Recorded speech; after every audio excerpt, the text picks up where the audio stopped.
Hi there, BattleTech Mekbay fans. Welcome back to another video. So I I want to say thank you to the people who actually commented on my last video on my 400-point build force. So it's Ratha King, something dog, and another guy. I'm terrible with names, honestly, but I really do appreciate it. So their comments were, bring a Jenner in, which I did consider. But there was a reason why, and I think the main reason was because it had case, and I just don't want anything to blow up. So that's why I'm thinking of sticking with another lighter variant. And I'll go through what I've actually decided on doing, and then I like the comment about swapping the Battle Master for the Black Knight. With that, I think I'm going to go with both because I think they just both are too cool. And then I like the comment about using slave. So not using slave, using C3 computers. And I thought about it, and I was actually thinking about using them, but I decided that I didn't want to do that because I wanted it to be a little bit more of a challenge. And I'll explain why I think so. Because some of the comments I've seen is that some people have said like, yeah, it's too easy. Some of the missions are way too easy. I think some are challenging, but I think I might have a way out on that one. But anyway, so I decided to go with the Marauder for a start. Battle Master is absolutely key. Exterminate, and these again, this for me is rule of cool. So for me, that's really important. Like mechs that look good and can do the business. I'm gonna put the Conjurer here because I am taking him, but there's a bit of a caveat to that. Goshawk, yep, I like that because it's got what I like. It's got good maneuverability and its damage output is just incredible. I'm going to put the Wraith here because I think the Wraith looks really super cool. The Chimera, the Black Knight. Sorry, yeah, you can see the Black Knight, nice. The Mercury and the Grangle or the Grendel. That which is the mongrel. So let me explain why I've taken these and why I've not taken any vehicles whatsoever. The reason not taking any vehicles was, even though people said that they were really useful and they gave you good mobility, I just don't like the fact that they are so fragile and that they will take motor, is it motor MV crits and stuff like that every time they're hit.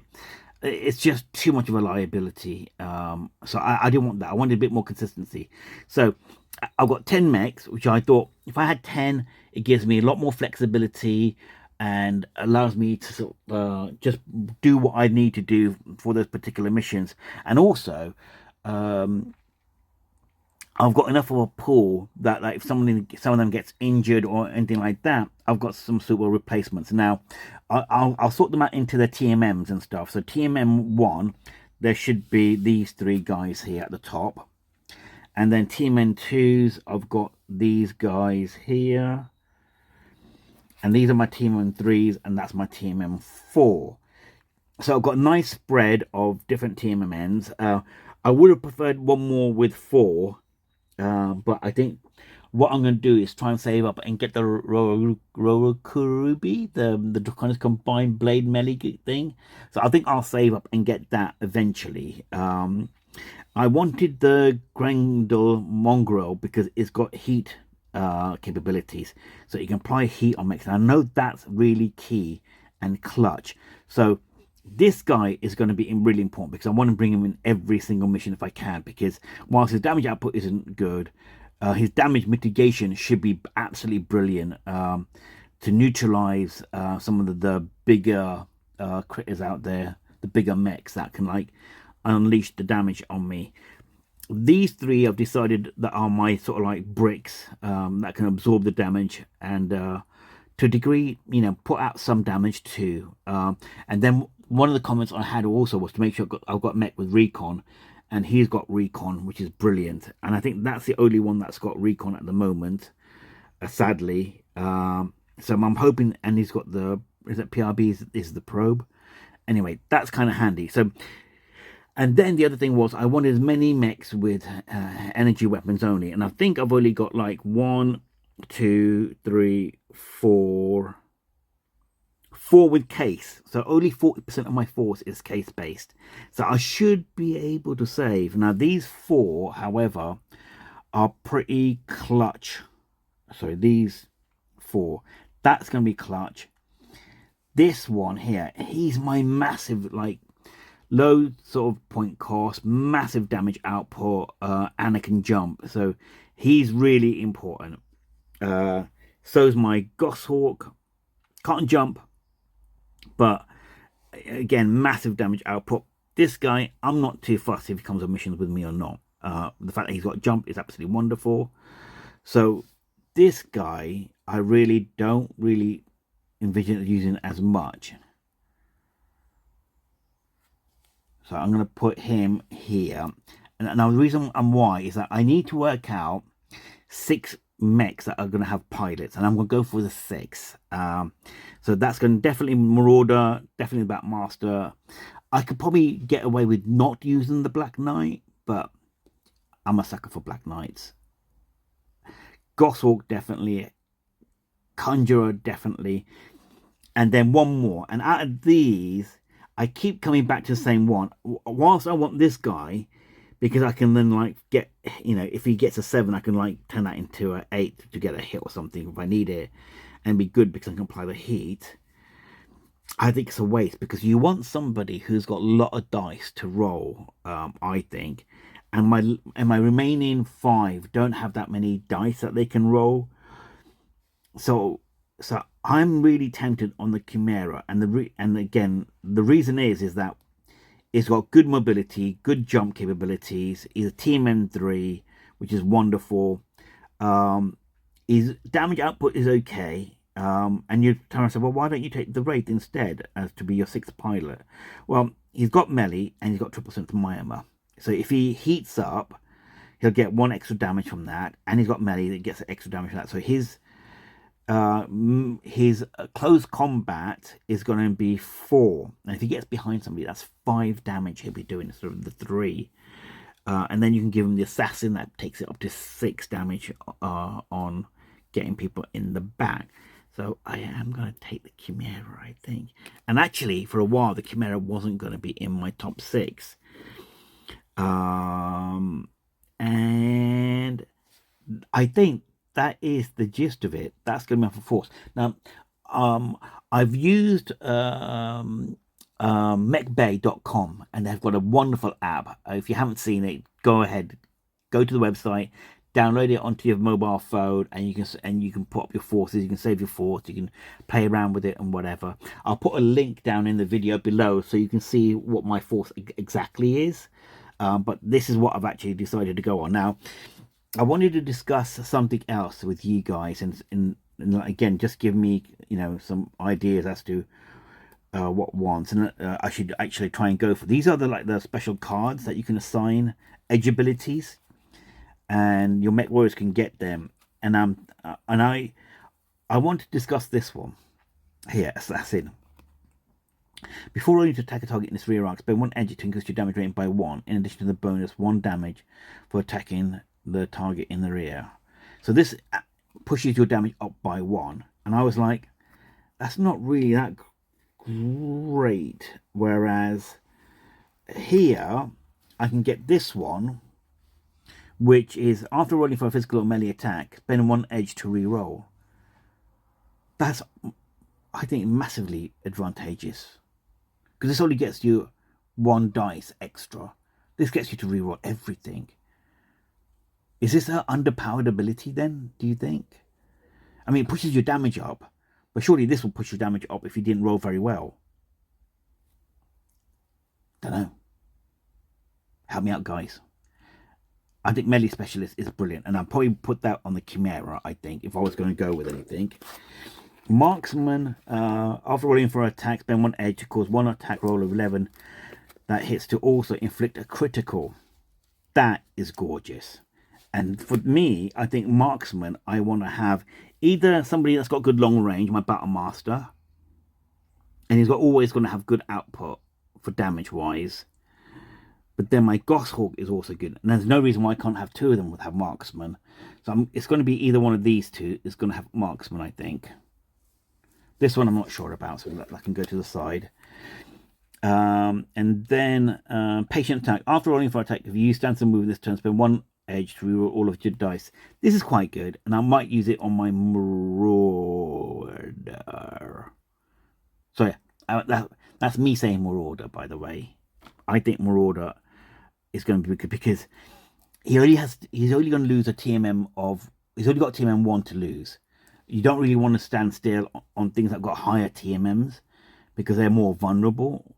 For a couple of rounds, he can probably take that, and I push him out at the back, so he stays back. Did I say back? Yeah, I meant back. Jumping Jack, I like that one. You always jump in, and I think that will probably be the Conjurer because he'll always be jumping, and he's got a good amount of dice.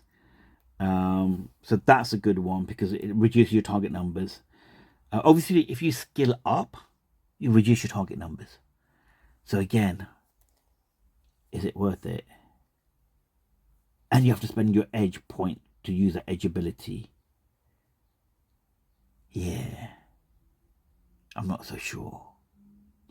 Okay, anyway, let me know what you guys think. Am I right about that or not? I don't know. It's odd. Right, Protector. I like this one. When a friendly unit within 2 takes damage, if it is a smaller size than you, spend 1 edge to prevent damage to that unit. This is fucking brilliant. Sorry, pardon my French. This is brilliant. And I might give this to the Black Knight. It's a very knightly thing to be doing. So that, but you got to be within 2, and that's really hard. But he can like protect my Mercury, for example, because Mercury doesn't have many, and it's damage mitigation. You know, I could be saving it.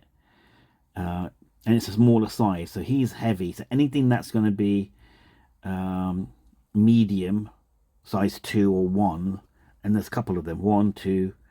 So there's quite a few that he could be helping out. And most of these guys here, apart from the Exterminator, are size 2s and 1s. So it'll be quite good. Nimble. When using ground or sprint movement, spend 1 edge to gain +1 team, and you may move through enemy units this movement phase. If your print team is 3 or more, this ability costs 2 edge. I'm not so sure about this one. Because it's only going to help the ones that have got TMM 2. And I guess the ones with low armor. But he's got TMM 3, so it'll cost him 2 edge. So that's not really that great. He's very weak, but I'll have to protect him. And he's got good movement, so he can get out of the way. Yeah, this is an interesting one. I don't know. Maybe that guy, but he's already got one. But again, marksman I can use for many things, and the jumping jack definitely for this guy, maybe. Yeah. Anyway, that's what I think. I don't know. Let me know what you think, guys. I'm not so sure. And then also, as a final thing, let me know what you think of this force. Whether you think I'll struggle or not, or will I be okay? I think I should be okay. Now, lastly, I did want to mention in the Aces mission. There's 21 missions, I think there is, and you can switch off the video now if you. This is not any spoilers as such, I don't think. But if you haven't played through it, or you are going to play through it, I decided that I didn't want to look through it and like understand every single mission what it does. But I mapped out a pathway where it was playing for the most reward points possible, and I felt that way I would get the harder missions, because if you're getting more rewards, the mission would have been much harder to achieve, and that includes the secondary objectives and whatever else that there is. And I felt, let's do that. Let's make it pretty hard and play through it doing the hardest missions possible. And then if I struggle, don't know. We can always then like go back into the drawing board and go, wait a minute, maybe I do need those C3 mechs in there, and maybe I do need to sort of think about bringing a couple of Mad Cats and a Daishi or something that's got a lot more fire and staying power. Again, it'll cost more PV and stuff, but that's the general gist of it. I think that's fine. But anyway, this is going to be a little bit shorter video, maybe not, I don't know. But let me know what you think. Do leave a like or subscribe if you don't like it. Leave a comment why you didn't like it. That's absolutely fine. And I'll catch you in the next video. Thanks very much, and good luck. Bye. Happy hunting.